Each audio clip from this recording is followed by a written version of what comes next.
The At Your End Step podcast is brought to you by Comic Town. Check them out at www.comictown.net and search for Comic Town Gaming Center on Facebook.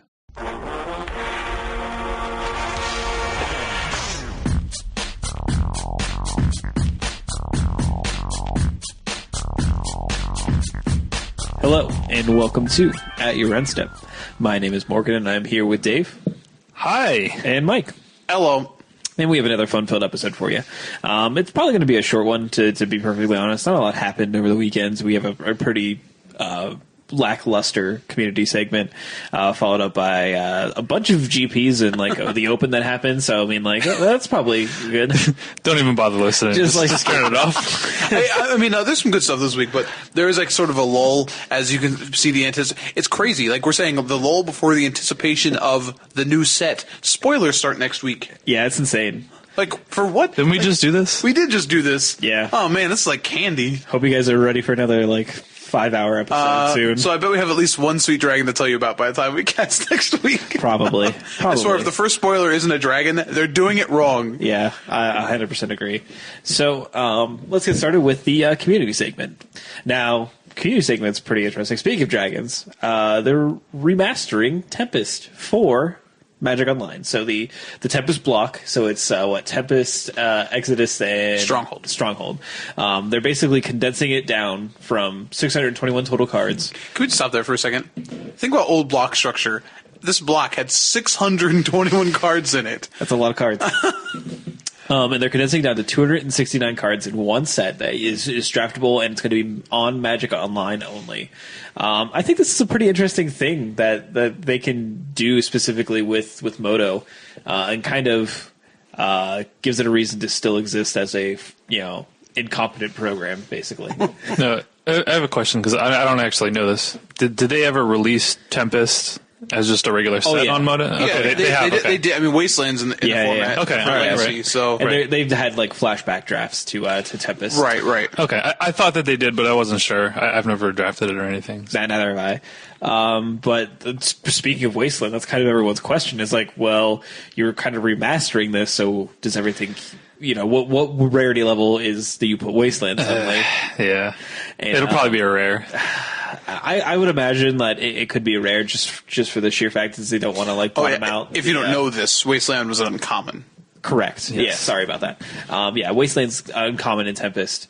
But it was probably the rare and commons that they would have. It wasn't that it was a rare uncommon. It was the fact that you had a 350 card Tempest set. Right. So, I mean, you had infinite uncommons, and not to mention the fact that, once again, this is one of the last sets that wasn't color-coded. It was actually the second to last set, right? Because Stronghold wasn't, and then Exodus was the first time they color-coded rarity. Yes. So, you didn't even know.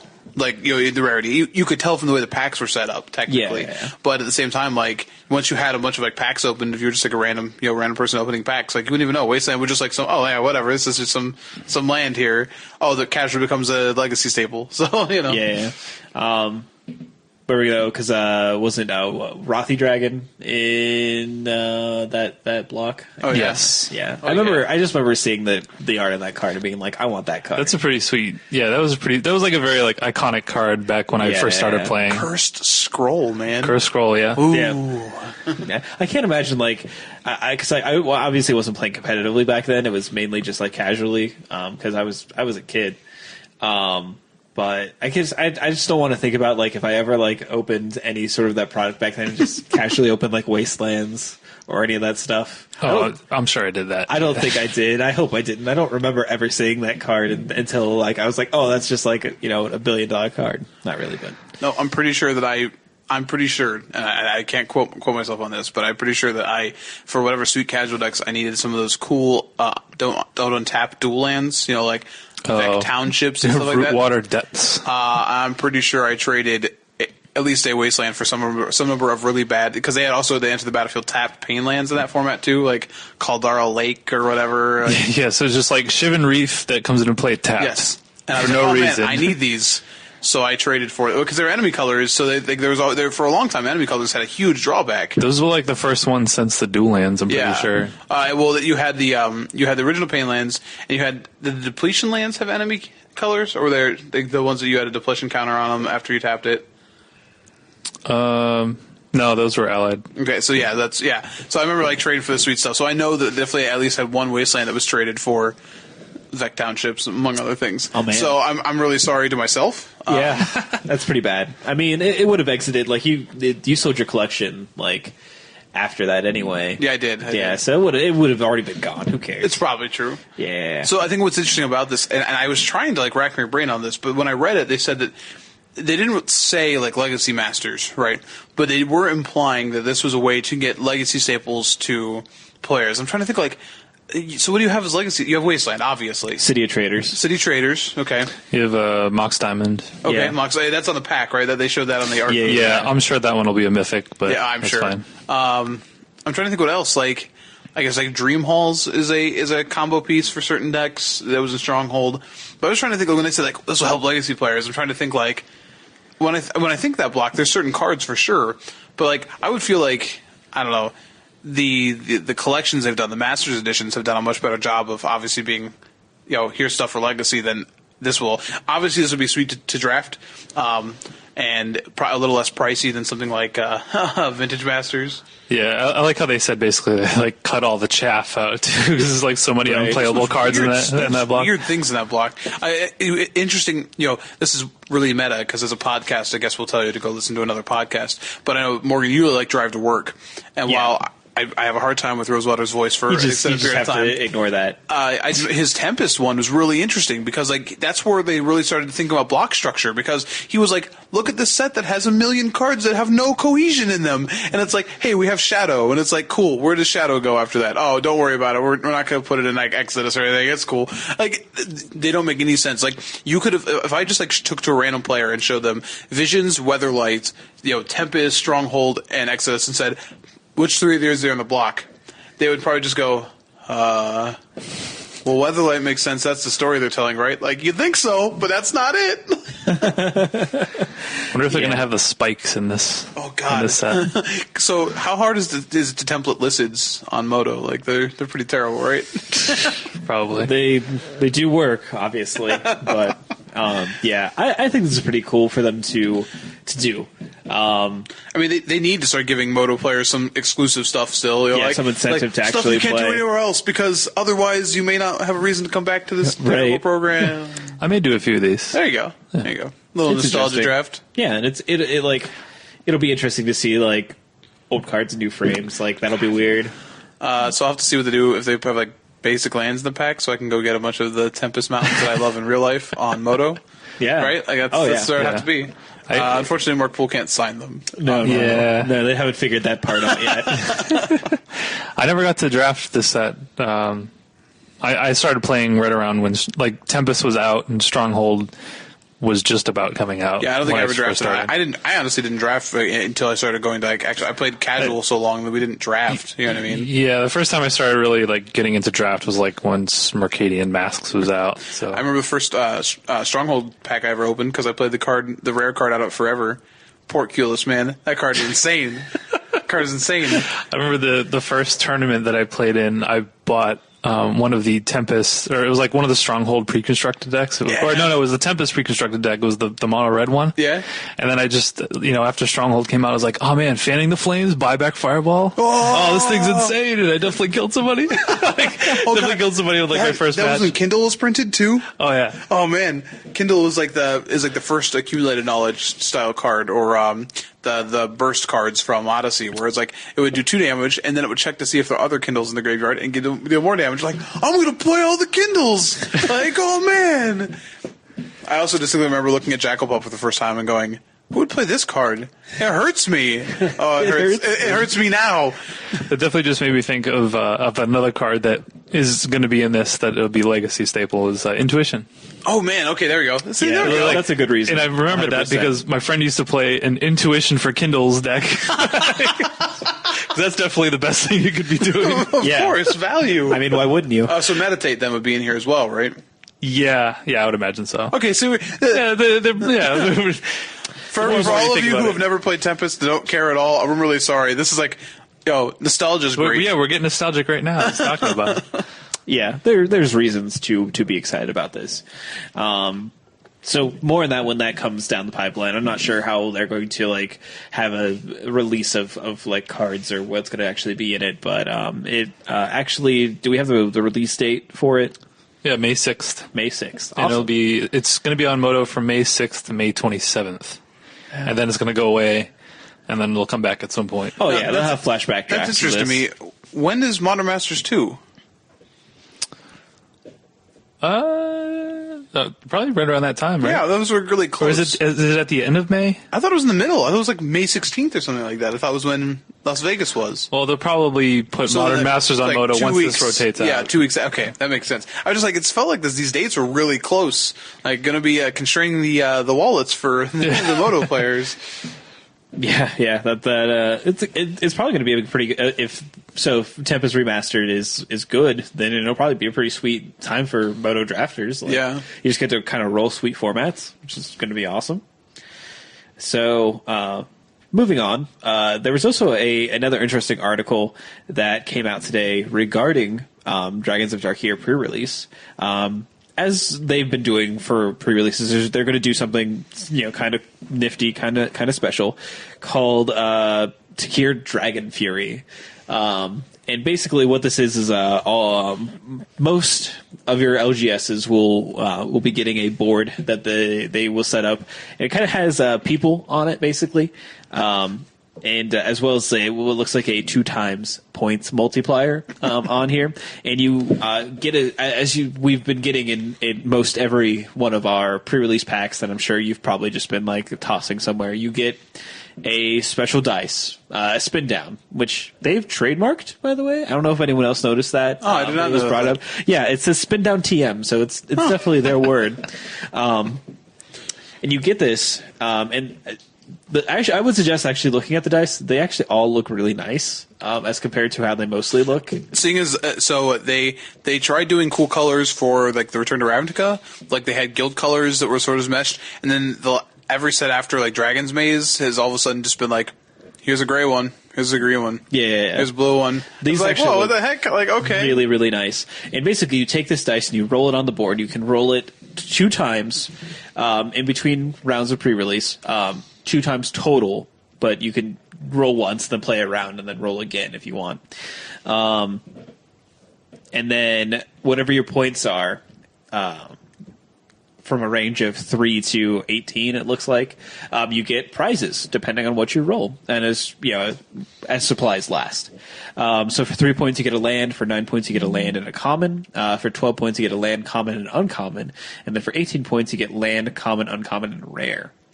So basically, in short, you get to roll your spin down breath weapon twice at any point between rounds, then score some nice promos based on points you get. So just a cool, fun little thing to get free cards. I just like the sound of spin down breath weapon. Do you want to use spin down breath weapons to account for life? I feel like if I was playing a real RPG, like it'd be like attack, like attack with your sword, cast magic, spin down breath weapon. No, let's just attack with a sword. That sounds weird. Yeah, I mean, what's interesting to me is there's an editor's note in the article. It says, an earlier version of this had basic land listed below when it should have simply said land.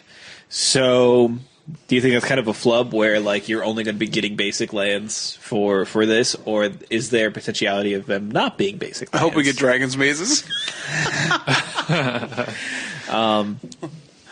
We made so many promo Dragon's Mazes, we had to give them out again. Here you go, guys. Sorry, there's a... No, I think this implies that there's some sort of uncommon land you might get, but we'll see. Like, it might be something like you had like the Seraph Sanctuary in Avacyn. It was like whenever you played an angel or you gain a life or whatever. Yeah. I would see them maybe having a dragon style land or something, or maybe it's like the one from Fate Reforged, was the Tomb of the Spirit Dragon. Maybe it's something like this. Yeah. Or Khans. I don't remember which one it was in. Yeah, maybe. That's an interesting a change that they made. But I mean, it's awesome that they're just giving, and these are alternate art promos as well. So they definitely printed what feels like a lot of promotional cards for these for the block. In actuality, a lot more than we typically get. So Those Ugin's Fate cards are like through the roof right now. Oh yeah, Even like the crappy ones. they're all are worth a expensive. couple bucks. Yeah, which is pretty great. I mean, what more can you ask for from a ruthless ripper and a like watcher of the roost being a couple bucks? And if you open an Ugin, like some people we know, that's cool. Good for you. Proud of you. Proud of you with your $200 bill that you just cracked. God, is it 200 already? Oh yeah. Oh yeah. Oh yeah. Yeah, it's an expensive card. Like some people we know that have a foil Ugin and a promo Ugin now. No big deal. Just The casual, rich get richer. I don't know what to tell you. casual dollars, just in your pocket. So obviously, it's interesting to see something coming up for us, and I'm pretty positive that we're at least all going to try to do one pre-release to have the experience. So. And we will probably roll some breath weapons and see what we get. I think we're all going to have to pre-release because the pre-release is the weekend before Richmond. If we're planning on playing decks for the Invitational, we probably have to have cards. I'm jeez. throwing it out there. That's right. so brutal. We'll have to do the same thing I had to do the last pre-release that I hadn't done in a very long time. You walk into the store and you go, "You guys got trades? Ooh, ooh, oh, yeah, oh." Yeah, I think that'll be something to like excitingly talk about when like we start getting new cards come up and be like actually really have to like stretch our brains to figure out where these cards go. That's dangerous. To stretch your brain. Brain stretching. Yeah. It's outlawed in many states. Not Ohio. Sorry. Well, the last thing we wanted to talk about was recently Mike did some streaming on our Twitch page, which is AYES TV. So twitch.tv/AYES TV if you want to come follow us. How was it? It was interesting. I got some unexpected days off and was able to try and stream it daily. My personal machine may not be able to consistently do it, unfortunately, but it was pretty interesting. Jordan come over and helped, and I know he's been streaming a couple of times through there with Riley Curran getting on there and then playing some elves and then playing some Sultai Control. Yeah. So it was interesting. Didn't get a huge amount of people watching, like somewhere in the 10s to 20 range. But We're not, Cheon, so this is true. I'll tell you. But it was definitely interesting. Definitely was kind of frustrating to like either like not play optimally or to like punt. Like it definitely just like was like, oh, we did this, and it's like, oh, this is actually hyper embarrassing. Like, hey, cool, you saw this happen, so that's cool. Like we kept Searing Blazes in while boarding against a blue-white red opponent, and then totally blew them out with it. Like did not get punished at all. You never saw it coming. It was just like it's like oh, because it clicked to me, and I was like, oh god, I have a use. So it was interesting, and we 3-1'd it as well. So like it was cool to at least prize on it. But that's something I hope to do a couple more times. But yeah, if you are interested on it, go and subscribe because we will not have a set schedule for it yet. We all have our varying work schedules. But Right. if you subscribe, it does tell you when we go live. So if you are the person who wants to see that stuff happening, then go subscribe. It doesn't hurt you or anyone else. And Yeah, most certainly. I wish that it's something that we could do regularly and kind of get a viewership, but real lives and it's just rough. I don't know what to tell you. I mean, it was cool and sort of like DIYing it, like setting it up and learning XSplit, which Jordan has has a license for, was kind of cool and With the overlay. Yeah, well, I didn't try the overlay. Jordan started working on an overlay. Yeah. Yeah, it looks pretty nice actually. So yeah, hopefully we'll fire it up again and do some more streaming, borrow some cards, get some sweet decks going and stuff like that. So I'm definitely looking to try it out once Cube comes back. oh yeah, Do some drafts. that'll be fun. Yeah. All right, well that's pretty much everything we have for the community segment. Let's go ahead and talk competitive. So over the weekend we had 2 GPs and then SCG LA with of course a Modern IQ and a Legacy IQ, and the Open was actually standard. Let's go ahead and talk about the Modern GP, which is actually GP Vancouver. It had 1,098 players. It was won by Splinter Twin, piloted by Dan Lanthier. Looks like that. But we have like a pretty obviously stacked top 8. I think a lot of the people in this top 8 recently played Legacy, so I'm not Legacy, but Modern. So at the Pro Tour, so we have Tom Martell and Alexander Hayne showing up in top 8 as well. Martell was on Infect. He was on the Pantheon version of Infect, and he didn't actually play that at the Pro Tour. And then Alexander Hayne was on Amulet Bloom, and I'm not sure what he actually played at the Pro Tour, if it was that deck I or not. do not believe it was that deck. So. Yeah. So they were kudos to him. Like Hayne has gone back and forth on his finishes, but the guy is a really skilled technical player. And if you ever challenge that, like, look at the deck he played when he won the Pro Tour. Like the Miracles deck was crazy. You know what I mean? And you had to know like what all of your outs were and what could be on the top of your deck at any given moment. Like there was no top. You know what I mean? Yeah. And he played it well. And then like looking at a deck like this, where like if you went and read on, I'm trying to remember, was it Cohen? Is that the guy? Yeah. Justin Cohen. Yeah. Okay. Who played it and did really well at the Pro Tour. They went to the finals with it. Like it was a ton of work, a ton of play with it. And Sam Black had to do a ton of work into it. So to be able to just be like, I'm going to try this deck. Oh, and just do this is pretty impressive. Yeah, Haynes said that he played it a lot in testing. Like he was always the enemy. Like he was always the Amulet deck in testing. So he had some amount of that's good. Okay, that makes experience with it at least. That makes sense. Yeah. And we also have, so to kind of give the rest of the top 8, we have 2 Abzan lists. One was piloted by Florian Koch. Coke. Yep. Apparently means cook in his native language, as I was told on coverage for no reason. He's a name that I recognize. I believe he won a GP before at least top 8. I have recognized that name. We have Robbie Schmidt playing Affinity. Daniel Ward playing Hexproof, and Jesse Moulton was the other Abzan player, and then the last person was Steven Speck playing Amulet That Bloom. guy's just been on. I mean, dear Lord, him in that deck. Like this is his second GP top 8 in what, a couple months? Yeah. Like Andy won an IQ. And he finished second to some guy. I don't know. Something about forgetting a trigger. I don't know. Isn't it frustrating? Isn't it frustrating to beat a guy in an event and then you can't go to more events and you watch the guy do really, really well? Isn't that upsetting? No, that's fine. His deck is still intact. I don't have a deck anymore. Hey, I hate to tell you, did you see the deck that won the IQ for Star City? I saw it. That's still not real. a deck. That's not real. It won a tournament. No, it's not It real. won a 5K. I'm not counting that. He is counting all of his bucks. I'm sure he is. Good for him. Hey, I'm happy for you, bro. It's good. I'm going to let you finish. but Treasure Cruise format had the best Delver deck of all time. But yeah, seeing two. Can I talk about Abzan anymore? 20 seconds. 20 seconds. I'm just happy that there's 2 lists here. That's all I have to say. And I'm going to probably change my list up. I haven't actually modified my list since the Pro Tour, but I'm not excited about having to buy Leyline of Sanctities. So that's where I'm at. 16 seconds. Okay, good. All good. Right. Abzan was the most played deck on day 2, but it wasn't even close to the margin that it was at the Pro Tour. I'm sure it wasn't. It looks like it was 17% of the field. So it was the most played deck, but not by much. Splendor Twin was the next. Yeah. I mean, you have players like Reed Duke that, decided to go off the wall. Play decks from the heart. They don't play decks by the numbers of winning percentages or anything like that.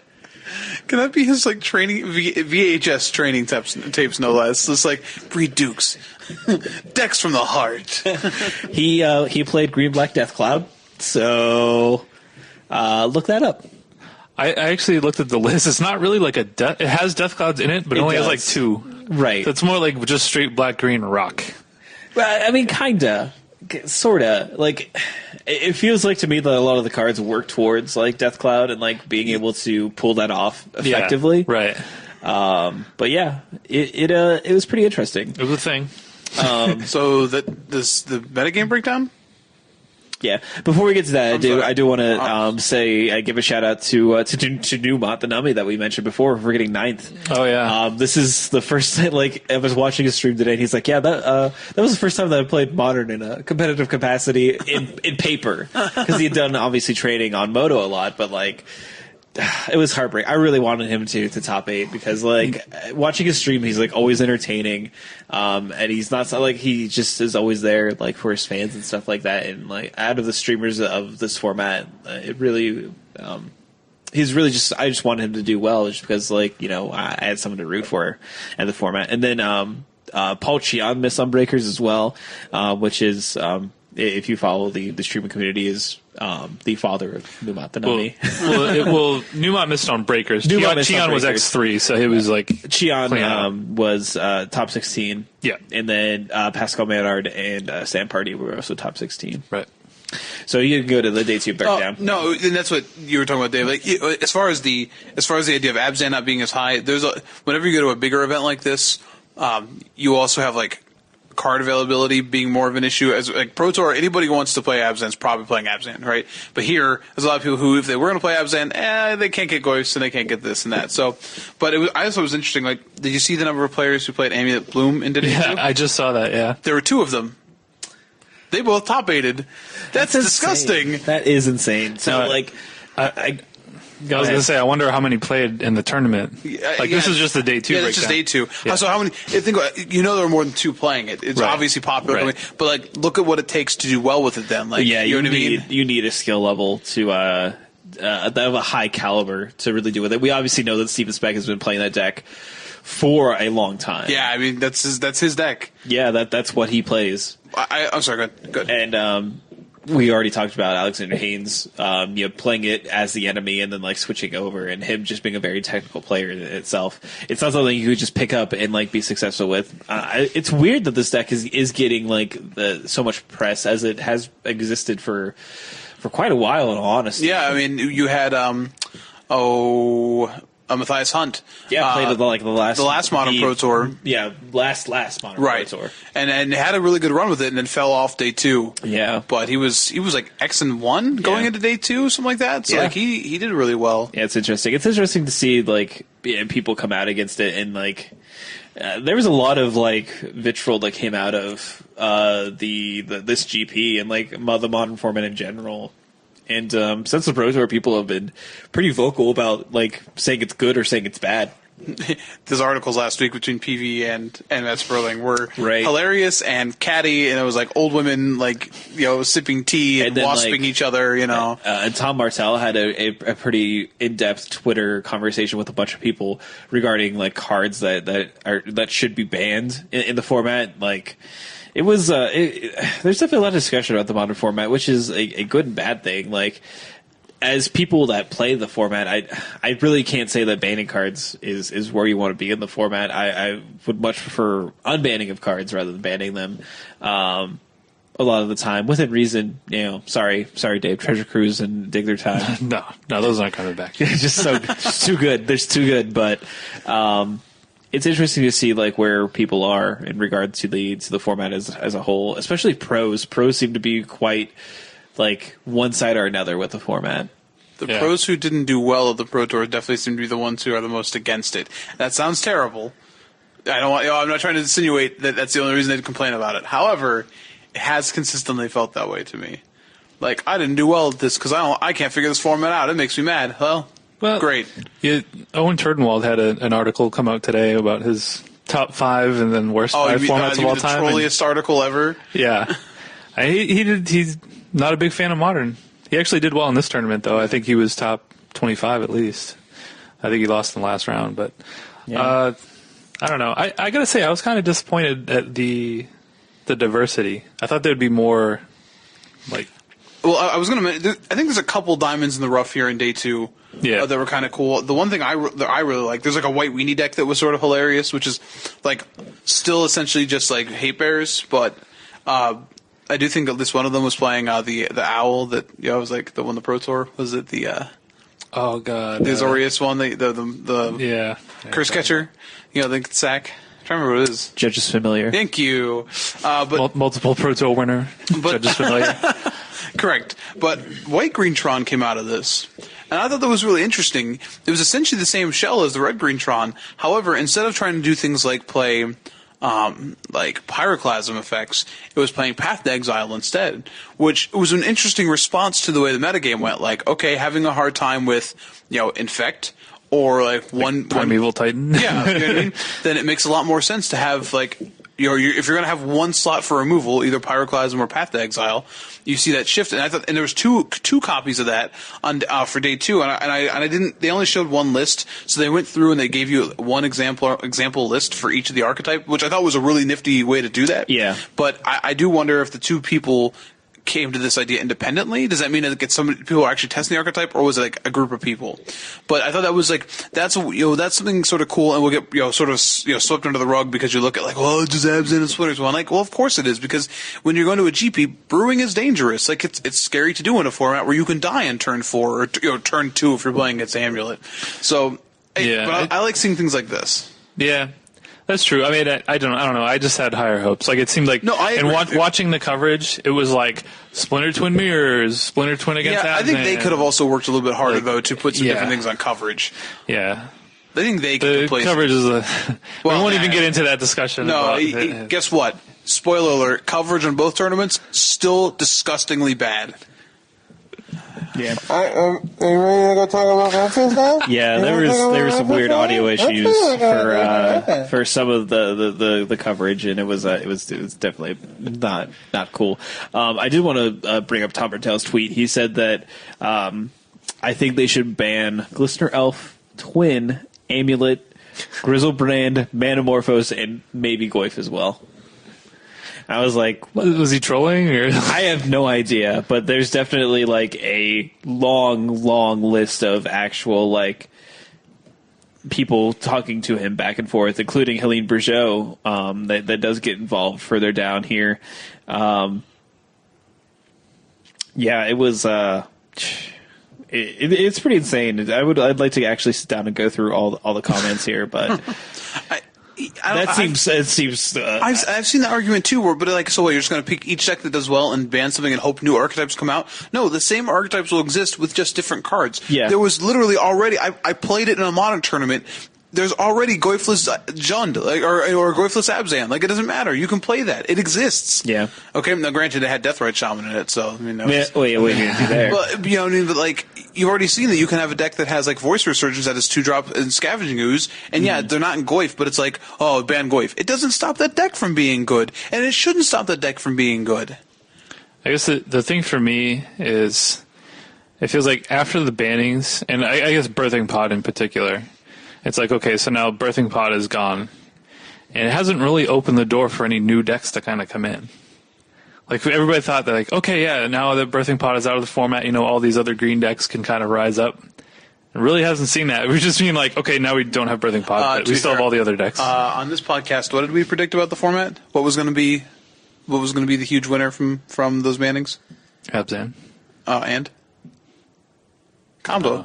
Combo. One. Okay. I'm just saying, and look, Infect, Burn, and so, and I'm sorry, like, I think you put Infect and Burn both as, like, essentially combo decks. Like, Burn is that borderline, like, it's not really a combo, but it's so linear that, every card's a piece, so to speak. Right. But Infect is definitely a combo deck. Like, it's a 1-2 punch. Yeah, I'm just saying, like, I was hoping we'd see something new. Yeah. We're just kind of seeing more of the same, which is okay, but...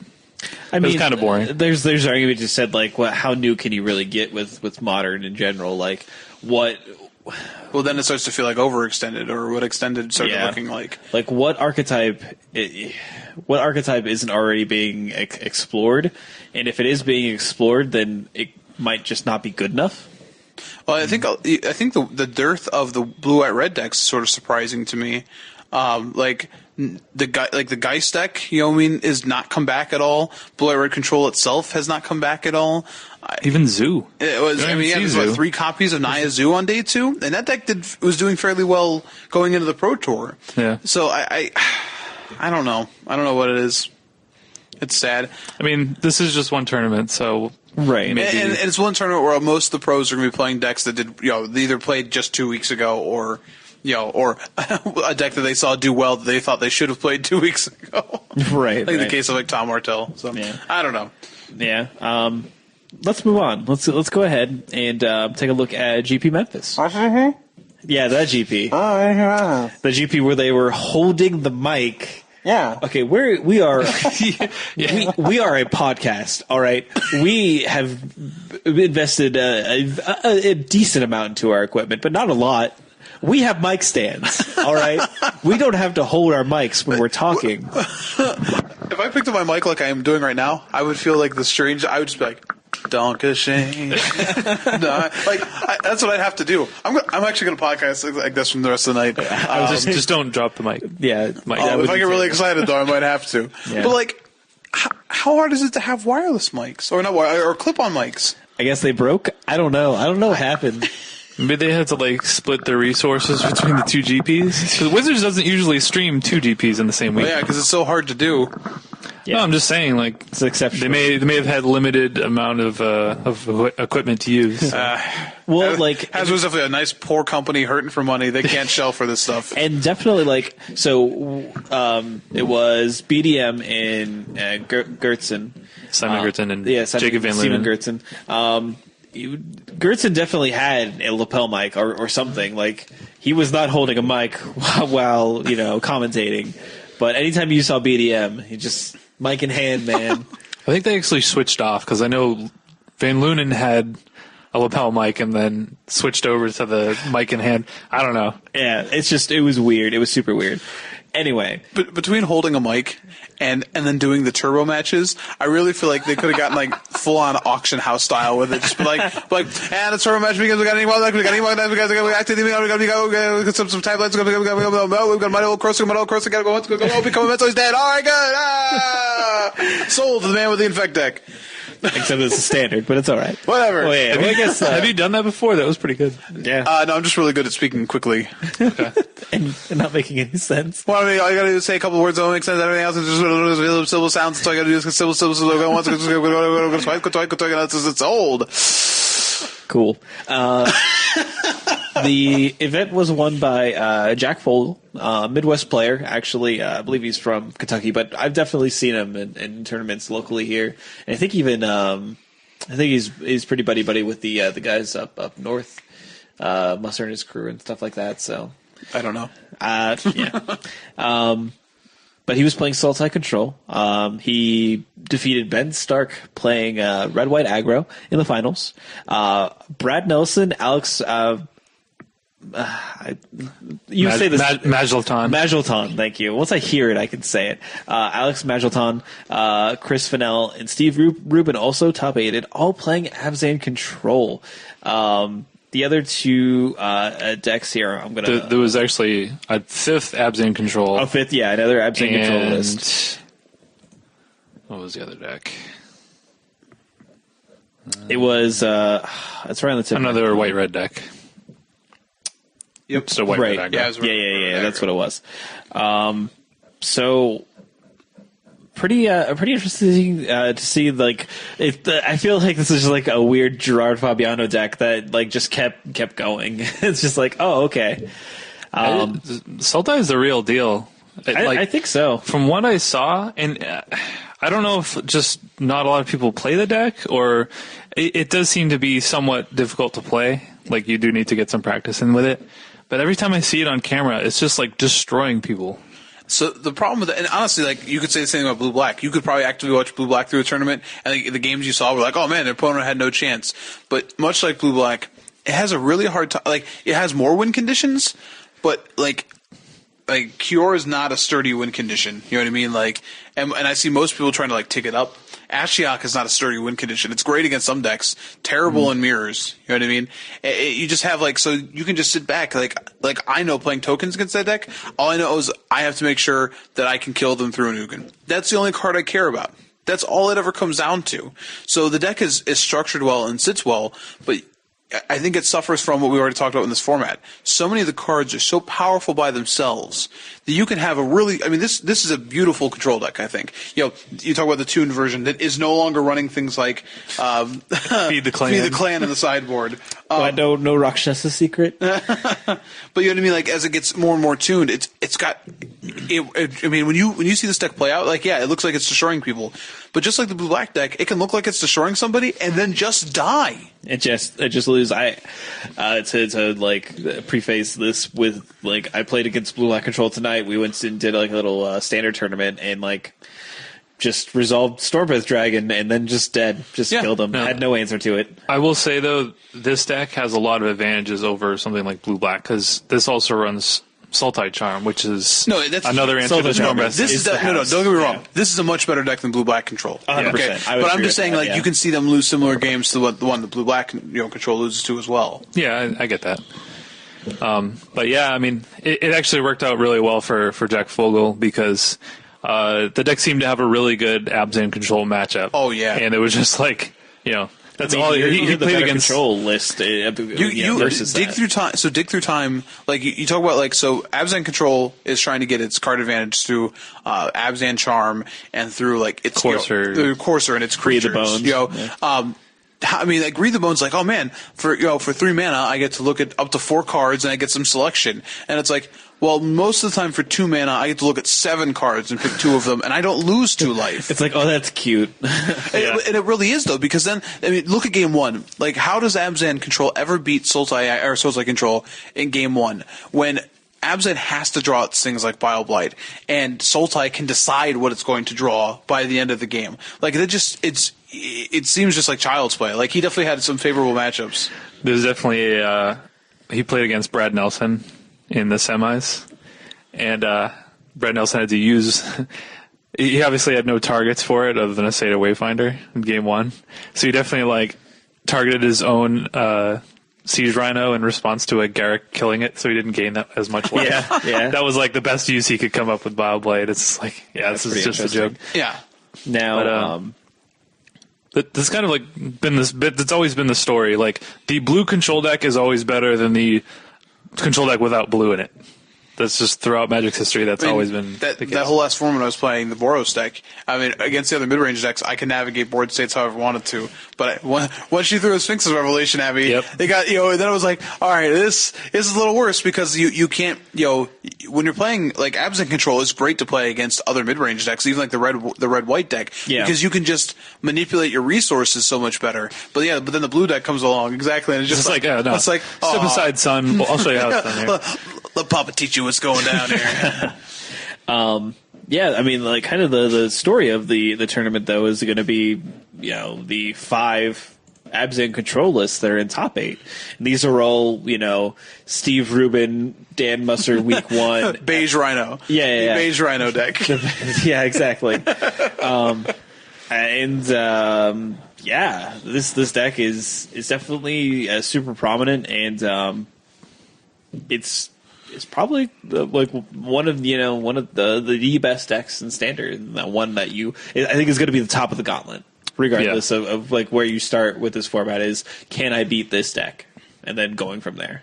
Yeah, I just want to take a minute to talk about Brad Nelson for a minute, because I think people tend to crap on him sometimes, but he is a true master at Standard. He is unreal. Standard GPs, he's top 8 at something 8 out of the last 10 that he's played in, or something stupid like that. That's ridiculous. Yeah. And I know that I think as of last week he had a versus video, and he was playing Abzan midrange with Caryatids, and he was saying in the video yeah, I don't understand why everybody's cutting these Caryatids out of this deck, And the next thing you know, he's playing Abzan Control without Caryatids in the tournament. But apparently he reached out to Steve Rubin and kind of worked with him. Obviously, they came up with similar lists. But one thing that he was able to do to really differentiate his list is he's playing 4 Fleecemane lines in the board. And 2 Sorens. That was the breakout tech.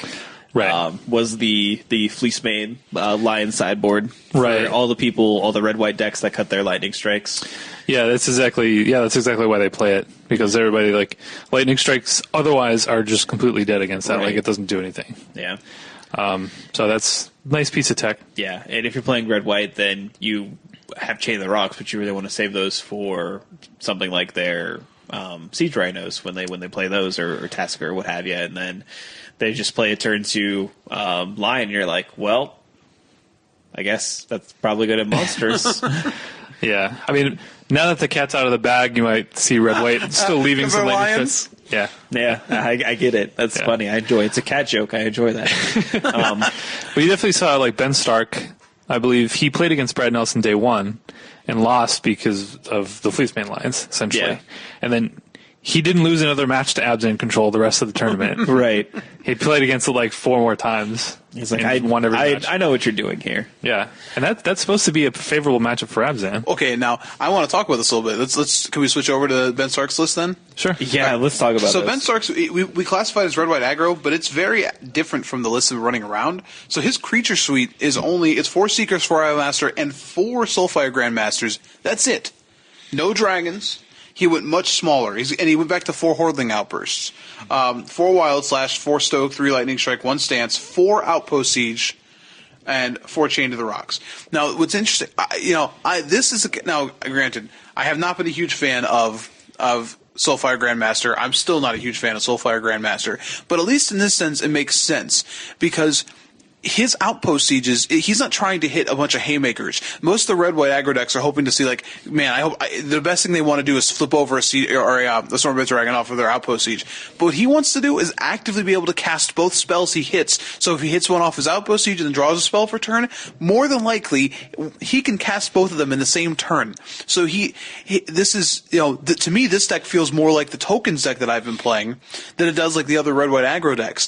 And honestly, if you look right now, the trade-off those Abzan decks, all those Abzan control decks are making to not play Caryatid and to play this bigger game, is they really get a little bit weaker to a faster strategy. You know what I mean?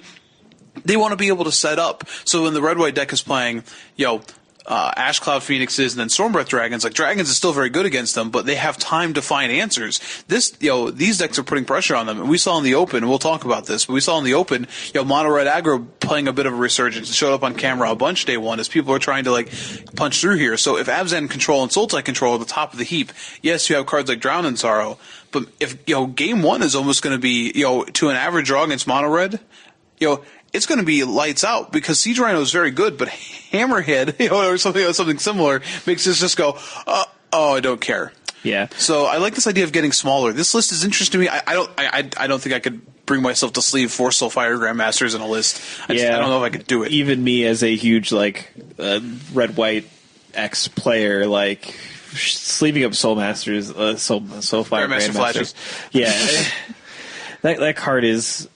I've never been impressed with that card. The most impressive thing that card has done for me as of recent Buyback of Valor stance. is I got to buy Buyback of Valor stance and saved the Grandmaster and saved the stance. I'm like, that was great, and I really enjoyed doing that. But I would have to test it out.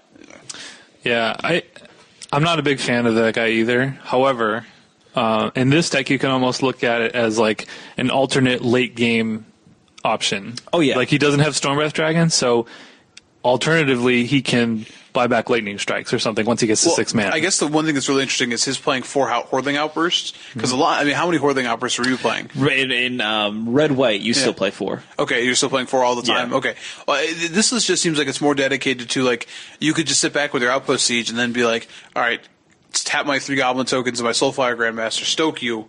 Pay 4 mana, get Stoke back. So you're paying 4 mana to Stoke. It's a slow clock, but you gain 4 life at the same time. Yep. I can attest to War Leader's Helix having been pretty good in the last format. So granted, this means all of your tokens have to be alive. Your Soulfire Grandmaster is alive. I don't know. I don't know. He did well with it, but Ben Stark is also obviously a great player, a Grandmaster, if you will. Yeah. Another thing I want to point out with this is he is running the Stormbreath Dragons in the sideboard. Yeah, yes. He has Dragons and Sarkans. Yes, in the sideboard. And also 3 Mastery of the Unseen, which is a card that I've seen pop up as a one of here and there in some of these lists. And I would have liked to see more of it on camera because I want to see how it did for him. But this card I'm definitely I've seen this card do some interesting I lost to this card at FNM last week out of an Abzan control deck. They're just Mastery of the Unseen. And I had a really slow draw, and I was like, oh, okay, cool. And then I eventually just died to it because they always had something to do with their extra mana. It seems a little odd here to me, if only because the decks you're bringing it in against right now, especially Sultai Control, has a main deck answer. Yeah. And they are keeping in those answers and probably boarding in more once they see Outpost Siege. But you can look at it this way, you already have the 4 outpost sieges, so if you're bringing in 3 mastery it seems like how much enchantment removal are you actually going to have? And I understand. We've talked about this idea of pressuring the sideboard slots, and it's I go back and forth on that. Like, it's great if you draw multiple sideboard cards, but it's like really terrible if like you just like board into states where you give them options to have answers. So I go back and forth on that. I wonder if 3 was really good for him. Like, I feel like if I was going to save this up, I don't know if 3 would be the number I'd want. That is a lot. It's a card that you don't really want more than 1 of. No. I mean, like, maybe you want to draw it every time, but like it seems really awkward if you draw 2. Yeah. Yeah, it's not like I saw his list and like I'm not sure how he sideboarded in the finals, but I don't necessarily agree with that either. He made weird choices, like he had Arc Lightning post board, yeah, like Sultai Control, yeah, and I was like, and even like the commentators were like, oh well, you know, he probably doesn't want to board a Dragons against Sultai Control, and I'm like, what? Why would you not want to board a Dragons against? You mean the card that they have to kill? Yeah, I understand that they can kill it, but then they don't kill your other things. I don't get this. Yeah, I think that's actually valid. I mean, the Sultai Control deck actually has 8 main deck spot removal for Dragon. I mean, I know against Mono Black in the last format, you boarded out Dragons a fair amount of times. Like, obviously the Sarkans are good. Yeah. But like looking at this board, like, I mean, the Valor stances seem fine against Sultai, especially since they're bringing in Tasigur. The Sarkans seem okay. You're probably bringing the Masteries into that matchup. So, yeah, it seemed a little odd that the Arc Lightnings ended up in there. Like, I don't know if I ever want to be tapping 3 to deal 3 to my opponent on my turn when they're playing Dig Through Time, but it just felt weird. It felt weird to see that card, especially when, like, I don't know, Valor Stance just seems fine against control. I always have Valor Stance against my control opponents just because, like, being able to counter a cut or buying them back. Yeah.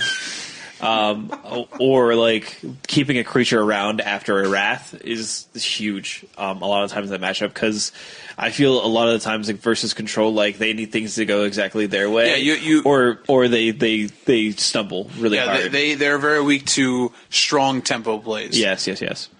And that's how I've come to find I win most of my matches against the control decks in the format. Is I just disrupt them in some facet as to what they think the game plan's going to be, and then I proceed to build on that momentum basically.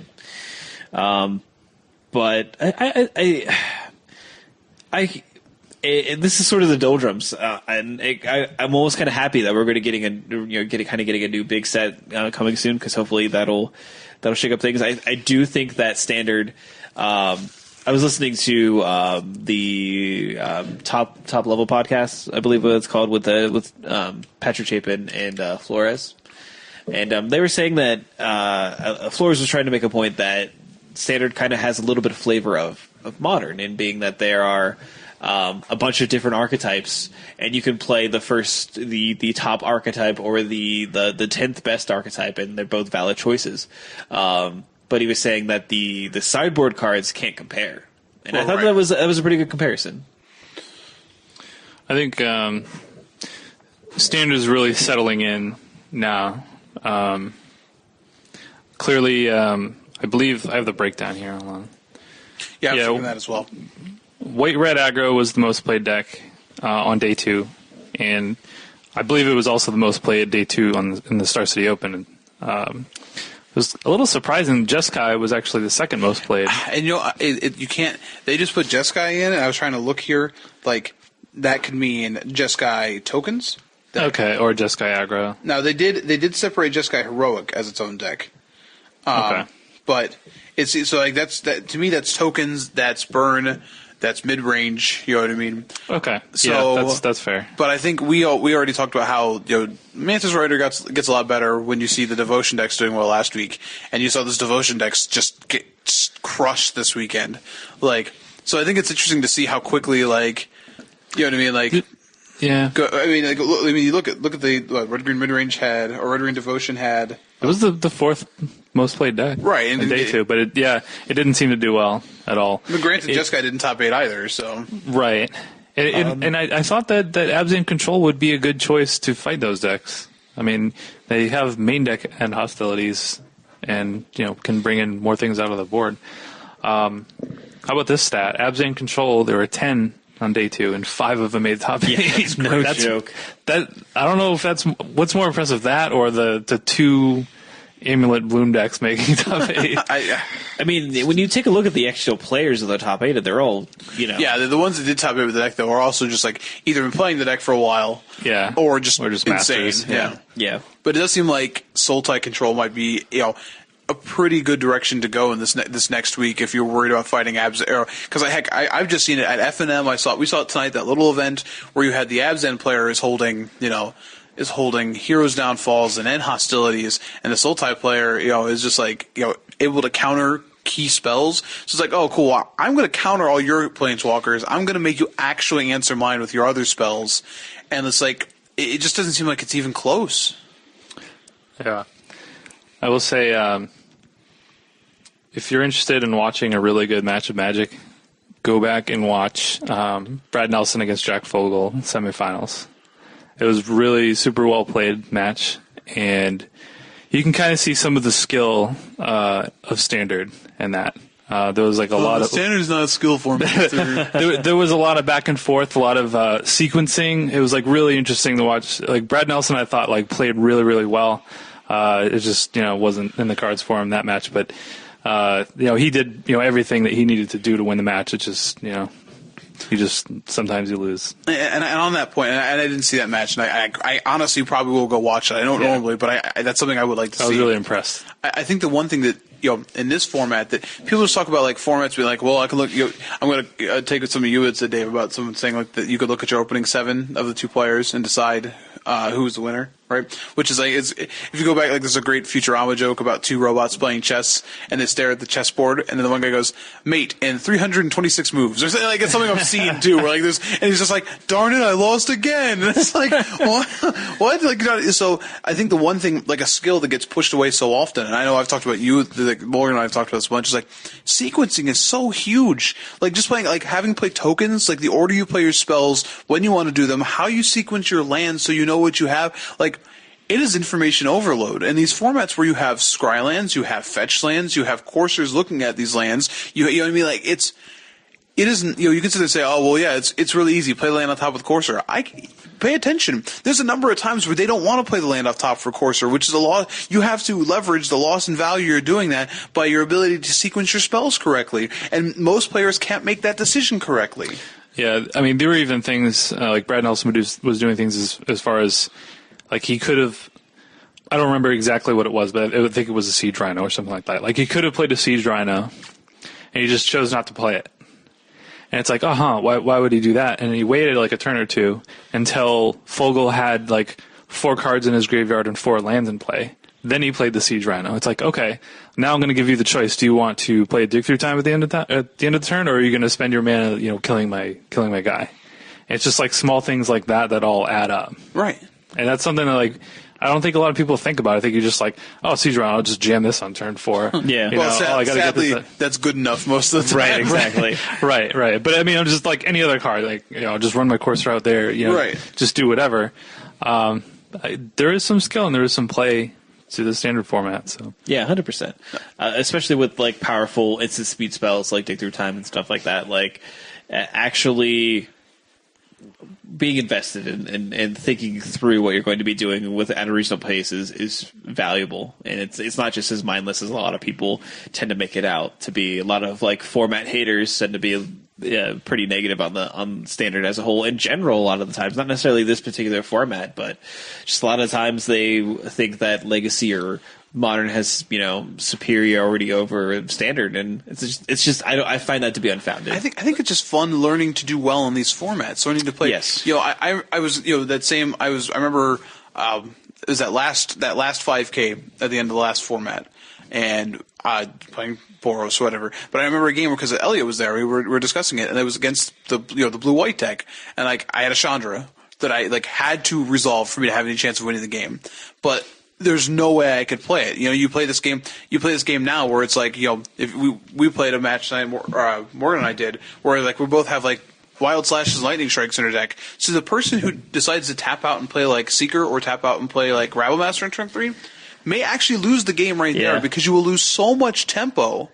You can't, but like right there, like so instead, like you wait until you wait until you can pressure them into a situation where, like, all right, I'm going to, like, so in that match, I stoke the flames at the end of turn instead to try and bait the counterspell because I could pressure his life total, and I get the counterspell and resolve the Chandra. They couldn't, and I win the game that turn because then he has to untap, play Detention Sphere, so I get to untap and play Stormbright Dragon without, and it was right there, and Elliot was like, I think I would have jammed the Chandra there, and I'm like, and you would lose that game because he would just counter it, and you would never make him. You have to make them tap their mana how you want to do it, and people don't take the time to figure out how to do that. Like I used to tell people all the time, like, how do you beat the Revelation decks? You make them rev when you want them to. And it's like, well, how do you get them to do that? I'm like, sequence your spells to make them tap. Yeah, that's exactly how. Like, if you watch any like red white mirror or red white against Jeskai matchups, a lot of it comes down to basically who's going to play their threat first. Right. Yeah. Basically, like, if you never want to play a Rebel Master into open mana because they're just going to end a turn, kill it. Okay, then they'll play their Rebel Master, get in. Then you're going to spend the rest of your turns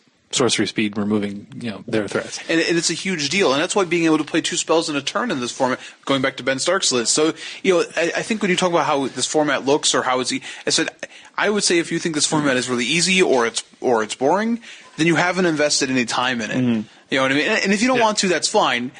But then don't have an opinion because you're just wrong. Yeah, well, all right. But I'm not going to say that like people who like Legacy or Modern better are wrong to say that those are more skill intensive formats. That's not what I just said. I said they said that this format was boring and easy. Yeah. Right. I think each format requires its own skill. And the skills that you need to do well in Legacy are not necessarily the same skills that you need to do well in Standard. It's not to say that either of them are not skill intensive. It's just Standard tends to be more deck dependent, like deck construction. Oh yeah. Whereas Legacy may be more, I already know all the decks. I know how to play my deck. I just need to play as cleanly as I can. Whereas Standard is more metagaming, predicting what's going to do well that specific week, I feel like. Right. Yeah, so let's talk briefly. Briefly. I don't know why that had 3 syllables. Anyway. You just want to talk about underwear. Yes. Let's talk briefly about SCGLA. Now, since we had 2 pretty big GPs, the no names are kind of sparse. But there were some interesting decks that kind of come out, at least one that is different. So the whole event was won by Chad White playing red-white aggro, and he has more of a traditional red-white aggro list. He does go back to Chandra's in the main, which I think is a proper response. Chandra's pretty good in the mirror match a lot of times, so it's not very surprising to see it there. And then he has his Ashcloud Phoenixes in the sideboard to make room for 3 Bramaz's main, which also is sort of mirror match tech. The second place list, though, is Naya Midrange, piloted by David Moline. And he is I believe that he is someone who's fairly popular in like the heavy meta community, which is another podcast that exists in the Magic community. That exists. that is there. But this Naya midrange list is actually pretty interesting. He's playing Perforos, Mike. Perforos God of the Forge. Yeah, I saw. I'm trying to open it right now, but I didn't see this list before. Yeah, also playing Shaman of the Great Hunt, which I've been playing recently, and I enjoy that card. I enjoy it a lot. It usually does some gross things to my opponents when they tap out and think I can't do anything. Also, we see Mastery of the Unseen show up in his main deck. Pretty sweet with Perforos.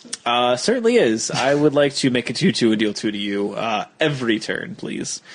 Also, he has Elspeth and Xenagos also go well with Perforos, as well as Goblin Rabblemaster. And then if there's a card that I don't understand why you haven't tried to play this, it's Goblin Rabblemaster Perforos. Please, Doctor. I'm not a huge fan of this, but I guess there are a lot of things that work with Perforos. I mean, I don't know. It's definitely interesting because you do sacrifice your mana to play a shard over a con in this format. Getting a tri-land is really nice, or even just having a 2-color deck is really nice for consistency's sake. But he's definitely trying to be powerful with this particular list. I really think it's interesting. I think, we saw Whispered Elemental get its coming out party. I think it's really interesting here that now we get the first person who's using Whispered who do well, but using Whispered Elemental and their own head hostilities. So this deck I think has the ability to wrath out of board states you wouldn't expect a deck to wrath out of, right? Okay, your creatures are better than mine. I have a Whispered Elemental, so I'm going to wrath here, but I'm also going to trigger my Whispered Elemental. The other sick thing here is wrathing with a Whispered Elemental and a Purphoros, right? Whee! Manifest 3 guys, take 6. And I will tell you right now, if you're sitting here saying oh well, that sounds cute, but it's having lived the dream with Purphoros and token generators, it is really sweet when it works. But this seems interesting that you could work yourself. Could you imagine playing a Sidisi or the Soul deck with this deck? The Soul deck could easily have a better board state than you, and they'd be well, okay, well, and they're not going to play around a Wrath when you have 4 or 5 guys in play, right? But then all of a sudden you can say, well, I'll sack my Whisper Elemental and I'll end hostilities, and all of a sudden the board state becomes my 3 or 3 2/2s versus your nothing. You know what I mean? And at least one of these 2/2s has a high probability of being something sweet that I can flip up. Right. It's interesting how this deck, I like these mid-range decks like this one that they can sort of switch directions. I think that's really key in Standard, is being able to assess what's going on in the match and go, okay, this is how I need to win, as opposed to a lot of the Naya decks I've seen sort of try to brute force their way over opponents. I'm going to cast 1 million Planeswalkers. It's well, that's not going to do it for everybody. So it's interesting to see this has some cool play within the deck. Even if maybe it's not, if we look at this and we decide it's not optimum, it's cool to see some of the stuff it has.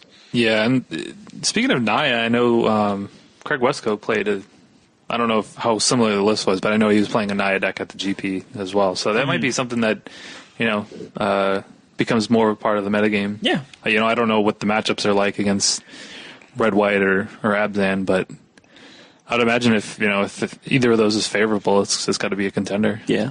And speaking of interesting decks, we have Ivan Jen coming back with Jeskai Heroic combo. Yeah, he's just running the same thing. Glad to see that one of them top-aided. He's still playing. That is not combo, I don't believe. No, that's just Teamer Battle Rage. Yeah. That's the combo. You just play that. I'm a fan of giving a large creature that can't be blocked double strike. I've been known to do that in different colors, but the old Gore Clan Boros Charm, yeah, kaboom! I'm a fan of that one. Killed a lot of people that way. It feels real good. So I'm a fan of any deck that's trying to double strike you out of the game, unless it's Tiny Leaders and that person's name is Mike and he's playing Shu Yun. I'm not a fan of that. But yeah, this is sort of this is something that we saw Joe Lossett playing as well, is this version of Jeskai Heroic. And basically that they are seriously just splashing for Teamer Battle Rage, and then nothing else, right? Yep. Just double checking. Yeah. Team Battle Rage is a good card. It's it allows you to kill your opponent when they think they cannot be killed, which is why you play it. One important thing is there were a couple matches, I believe, that on camera where it was this against a Jeskai Tokens deck. And in the past, Jeskai Tokens could just block you. As long as there's no Aqueous form, you could just block their dude all day, and it's oh wait, that doesn't work anymore. Yeah. Double strike trample. Oh no! Take 15. You're dead. Goodbye. And I just want to go back to my original point from before here. I know we're still looking at this deck. I'm just counting here though. 4 copies of mono red aggro in the top 32. Yeah. 2 in the top 16. 1 in the top 8. So that deck might be back. I mean, I feel that you can never, much like Dre, you can never forget about mono red control. Control? Mono red aggro. I don't know what I'm talking You can about. forget about mono red control. That doesn't exist. Nobody plays that. Nowadays, everybody want to talk like they got something to say, but another comes out when they move the lips, just a bunch of gibberish. It must be more something that I shouldn't say on the podcast, but they forgot about Dre. So yeah, I mean, with events like this, it's not like you can just not see mono red aggro show up. It feels like there's some times when the metagame does say that it's really bad, but it's always going to be there. You always have the potentiality to face it, and a lot of the time the red white aggro deck you'll have cross pollination with sideboard cards like that are still effective. So yeah, and it's or like tokens decks. So a lot of the cards that are good against tokens will still be pretty decent against mono red aggro. There's no specific cards I can think of that you were like, yeah, I'm going to bring this in specifically for mono red aggro, except for maybe some sort of life gain cards. That's where you'd want your Feed the Clans, I suppose. LA, I found myself like there may not have been a lot of well-known people at LA, but the coverage is just so good that sometimes I would just be like, all right, I'm gonna watch this instead. I mean, the coverage. I mean, SCG got better numbers than either of the other streams. Yeah, that which is just crazy. Wizards was doing. Yeah, that's so crazy to think about that. You at this point in time with the player base stretched so much. You're not seeing a lot of well-known people, and like you'll probably see a lot of the same decks over and over again just because they are played by well-known people doing well at the Open. But it stands to show how much coverage really does influence. It matters, yeah. No matter what format is actually being played, like coverage is a huge thing that actually affects ratings. Twitch ratings. And personally, I was more interested in the GPs, but I did watch a little bit of SCG. But yeah, I agree. Like, I think the casual watcher or somebody who really doesn't know all the names, maybe would think would be much more attracted to watching the Star City coverage. It's much cleaner. The commentators actually know what's going on. And there's a consistent narrative that Star City has been able to push. You know what I mean? This is, these are these. This leads us to the Invitational. These are the people we're following. You know what I mean? So if you were just that casual person, you could watch, but you only watch every now and then. You probably, every time you would turn it on, you would see like, Wizards GP coverage, or you'd see this, and you would just immediately go to Star City. You would. I think it's 100% true. So, can I go off on a tangent real quick? Okay, Dave. I can't believe I missed this. Going back to GP Memphis coverage, I just want to talk about Tomohiro Saito's deck real quick. Is this he didn't top 8, but is this the Black Warriors deck? This is the Mono Black Humans Obelisk of Erd deck. Okay, all right. Which was pretty interesting. I believe he lost. He ended up losing in the last round to not top 8, so he had to win it in for this, and it's basically just mono black aggro with 4 Obelisk of Erds. It's got some platinum hits like Ruthless Ripper and Mardu Shadow Spear. Yeah, get in. Super interesting list. Just a really streamlined aggro deck that we've seen Saito, bring in the past, and I don't know. This could be the real deal because I don't think somebody like Saito would make the trip from Japan to Memphis to play in a GP, playing some random trying deck. To say that he wouldn't want to visit the heartland of country? Memphis, I'm going to say, yeah, he probably didn't do it for the sightseeing. But are you sure? I mean, maybe. He could be a huge Elvis fan. For all I know, yeah. For all I know, that could be his mecca. But we'll just say. Now I can think it's Tomohiro Saito wearing like the white jumpsuit. It just has like a huge Elvis hair, like a foam fake Elvis. God, I want to see this. Amazing, please. But we forgot to talk about this, and I just wanted to point it out because it was a sweet deck. Obelisk of Erd is a really sweet way to dodge like Drown in Sorrow. That's for sure. Like and there's like no removal for it. There's like Sultai Charm. That's it. That people are playing. Yeah, pretty much. Yeah, if someone resolves an Obelisk of Erd against like red white, you're just like, yep, that's a cool thing you have there. All your dudes are huge. Look at these lightning strikes I have in my hand. Throw them away. Goodbye. No, you can still kill most of their guys. Yeah, they're all like 2/1s. There's still a bunch of X3s. It's okay. Yeah, man, Mardu Strike Leader. This thing's sweet. And I mean, honestly, the card, it's sort of forgotten card there, Mogus Marauder, is really sweet still. Yes, it is. Who knew that giving all your guys fears? Oh, intimidate. Yeah, but it's fear in that deck. Let's be fair. Yeah, that's true. But I'm sure he caught a lot of people off guard. I mean, have you guys heard about the Waste Not Dark Deal deck that's been showing up? Yeah, that deck too. You can go read Conley Wood's article today for that TCG player. I kind of want to play that. No, you don't. I kind of do though.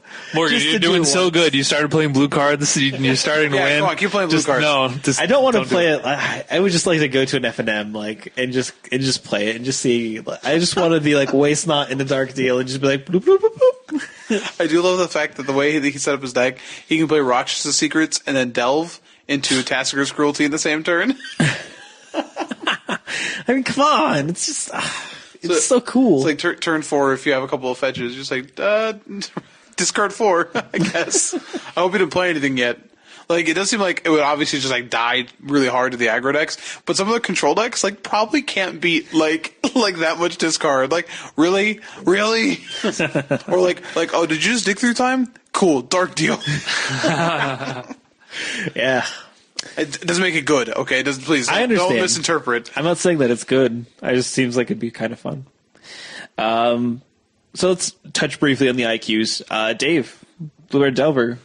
Yeah, it won the IQ. It's an illusion. That didn't really it's not really. It's not really Blue Red Delver. I'm pretty sure. It is funny though that the list though. It's like legitimately like if you go back, I don't know when did Collins come out? October. So if you go back to like August, September era Blue Red Delver, this is basically the list that you would have seen. Now, he's running a bunch of Vidillion clicks. Yeah, no, that was a card that was played. That was played. Yep. Yeah, sometimes. Cool. This is like, if you go back to like last summer, this is basically the same list that you would see. Yeah. And I don't know how we beat Abzan in the finals, but that's cool. Good for him, yeah. So good for Calvin Kim. Yeah. Trust me, I wish that this was good, but I can't. You can't. The fact that we saw no Delver decks at the Pro Tour or the GP, though there was a Grixis Delver deck that lost playing for top 8. Stop it. But yeah, no, trust me, I'm not swayed. Yeah, unfortunately, I don't think it's good enough. That's unfortunate. And you know, like Tomohiro Saito and his blue suede shoes. No. And then we have Bant Stoneblade showing up and winning the Legacy IQ, beating Sultai Delver. Infect being third. And yeah. So those are those formats. I've played me a Bant Stoneblade in the past in Legacy. I only know that I have to pick up a Stoneforge Mystic for tiny leaders, so those are expensive. They're pretty good in Legacy, it turns out. Probably a high chance to get reprinted Modern Masters too. That's weird, right? Can they do that? No, they're not going to do that. They can't. Like you're going to actively print a card that's banned. I know it's weird, but they got to print it sometime. They could have printed the Commander deck because it was the Commander, right? Hunter, can I point out that Stoneforge Mystic is the only card to have been banned in Standard and also be legal in Standard at the same time? You do have a point there. Because it was banned in Standard, but if you bought the event deck and played the event deck exactly as it was, you could play Stoneforge Mystic in Standard. So, it wouldn't be that crazy for Stoneforge Mystic to be the only banned card in Modern that makes it into Modern Masters too. Yeah, she has a way of defying laws. She's like, oh, I'll build my own format out of these rocks.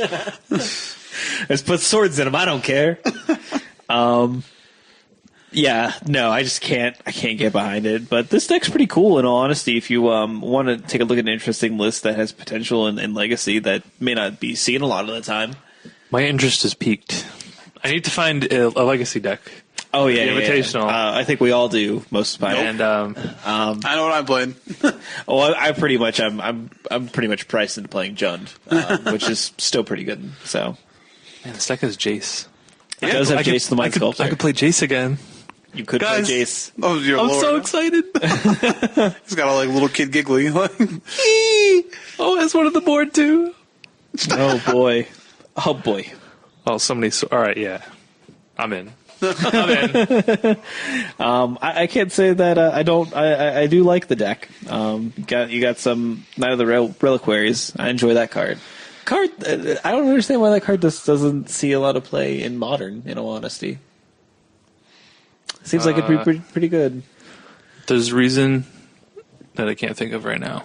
Oh, good. I like those. No, it does do a lot of good right now. Those are the best reasons. Yeah. I'm glad we're going to talk about that reason on the podcast. Right. Or not. Tannen Grace actually does show up here in the Legacy top 8 playing Sultai Delver as well. He's a notable name. Did quite well last week in the Open Series, so definitely something to take a look at. Just missing top 8 also is Dredge, so, be aware of that deck. It does exist. It is important to know about. Finish 9 Legacy. Good. Great. Get out of my top 8. So anything else anyone wants to remark on competitive-wise before we move on to the end of the show? Nope. Much like some delicious fried buffalo chicken. Wrap it up. All right, sweet. So this weekend we have Star City Games Baltimore, which is the first ever modern SCG Open, so that'll be exciting. If you guys aren't tired of modern yet, well, there it is. And then I'm sure a lot of people will probably complain about it in some facet or praise it. This should just be Legacy. Now, since this is another step down, so we have the Pro Tour, then the GP, and now it starts to do with stacking. Maybe cups. Here we'll see some innovation. Yeah, see some new and interesting lists. Star City also tends to put some cool things on camera. So. Yes, especially in the early rounds. 100%. Now, locally, we actually have the TCG Player 5K. So that'll be awesome. It's in Columbus. There's more information on the TCG Player website if you want to check it out. And I know I'm going to be there. Dave is going to be there as well. So if you want to come say hi to us, please do. We'll be rocking our Comic Town t-shirts. So Comic Town is also vending at the event. Great. So. Perfect. I think we'll also be rocking our Mantis Riders. Probably. That's my dilemma. Like, although not a dilemma, just play the deck you've been doing well with. Jeez. But see, so I've been doing well with both red, white. I'm not going to switch to a different. 15 seconds. You're starting to sound like me. I've been doing well with red, white, and recently with Jeskai aggro. I'm not sure which one is better for this weekend in particular. I know that Jeskai has a worse matchup against the absent control lists, which showed up in a massive volume. Does it? Yes. That's like Brad Nelson had a deck tech, and he said that that they basically are playing that deck because they saw the shift with Yuza's deck playing Jeskai to get the edge over the red white pseudo mirror basically. Okay. So they're saying that they have a worse matchup against something like red white because it is faster rather than just playing Jeskai. That could be a little bit different depending on how many Valorous stances you're playing, but I can see it. I have to say that after playing the deck, I've only played the deck twice, and it's the lowest form of competitive. Have you lost yet? Yeah. Yeah, I crushed him tonight. Oh, okay. I've lost one time to Mike, who is better at Magic than I am. But I've also beaten people who are probably better at Magic than I am, so I enjoy it, though. I really enjoy casting blue spells, it turned out. Countering things is a lot of fun, and it really taps into that terrible side. I know, right? You're just like, oh man, you really wanted to resolve that, and I countered it. Oh man, that felt great. So yeah, we'll be there. Hopefully, I can't see myself being dissuaded from casting some Mantis Riders over the weekend. It feels really good to cast that card. So, and then next week, oh man, guys, next week we actually have spoilers. Which is insane, as we've said multiple times. So they start March 2nd. We're going to be recording March 3rd, ideally. So yeah, we'll have some sweet new cards to talk about. Probably a dragon, maybe. I would assume it has to be. It has to be. If they don't start off with dragons, then what are they even doing? I hope the first preview's an angel just to piss everyone off. That won't even make any sense. Yeah, so when Sarkhan fixed everything, we saw that angels it. I don't know. So when Sarkhan fixed everything, Tarkir became Innistrad post Avacyn. So this is Avacyn restored part 2. Where's everyone going? Why are you guys all leaving? Why are you leaving? I don't understand. We thought you liked this the first time. We got Drangels. Drangels? You know what? I needed the title for the show, so thank you. There you go, Drangels. Anyway, we of course want to thank our sponsor, Comic Town. You can check them out at comictown.net. Also find them at Comic Town Gaming Center on Facebook. Like them there. Keep in contact with all the sweet upcoming events. So they have a GPT coming up for Cleveland, so you should all go and get some sweet buys. It's a sealed one, which is really insane. It's on the weekend too, so like it's real. Most of the GBD I've seen for Cleveland have been like standard. Which doesn't make sense for a seal. So it's on Sunday after the 5K, so you can take your 5K winnings and go on. This sounds like gambling. Yeah, but you should also really pay attention to the things at Comic Town for like their weekly events. They have tried to like sweeten the pot some of these weeks. On Monday, for this last Monday for Modern. Now, and I'm not saying they would do this every week, but they were just like, hey, you know what? You come out tonight. The first 15 people will get an Ugin's Fate pack, and we know that at least 3 Ugins were open there. So just pay attention. You know, their weekly apparently events. His Fate was pretty good. Yeah. That event. Ryan likes to sweeten the pot and get people out, and you should pay attention to this because it can be sweet value for you. Plus, they're doing like tiny leaders like every night now. Like this format's just exploding. I've built 2 decks, one for myself and my wife. I know Dave's got a deck. I built a deck, and he at first he was like, I guess I'll build a deck for this. We come walking in tonight. He's goldfishing his tiny leaders deck, which is a fish deck no less. So yeah, that's true. Morgan, you got your I built Brahmas / Thalia / Kemba. I'm not quite sure which one is the best tiny leader for it, but it's not. It's all right. It's only all right. Also, check us out on Facebook. We are at Your End Step. You can search us for us on there. Also on Twitter, we're at Your End Step. Our email address and Twitter's it has been in the show notes as well, so it's an easy way to kind of find us and follow along. Subscribe to us on iTunes or check us out on Podcast Republic if you are an Android user. Great way to still subscribe to the show. We don't want to ostracize any of you. We're equal opportunity. If you're on a Windows phone, I will ostracize you. Get a better phone. Yeah. I don't actually know how you would go to a website and download us, I guess. We have a website at yourendstuff.com. That's probably a great way to get us on your Windows phone. It's really just a connection to Libsyn. So yeah, that's fine. Yeah, whatever works. Good. But yeah, leave us a review or send us an email if you have any feedback about the show. We'd love to hear from you guys. Subscribe on Twitch. Yeah, subscribe on Twitch. We are everywhere. Literally everywhere. Anywhere, or like American Express. Anywhere you want to be. Go to Target. Our registry is up. Yep. If you want to buy us things. It's not true. Can we do that? Probably not. Insane. I don't think so. We could do a Bed Bath & Beyond registry. Yeah, probably can't do that. But yeah, Need some new towels, man. We also have a Subway card. If you want to give us 3 points, we can hook you up with a copy. Speedway card, Giant Eagle Advantage card. Card. What's awesome is if you're like listening, like somewhere across the country right now, and you're like, Big Birds? I don't understand. Giant Eagle's a grocery store. Yeah, correct. But yeah, that's pretty much everything for this week on At Your End Step. We'll catch you guys next week. Toodles. Toodles. Yeah, toodles. All right, Rich Hagen. Toodles.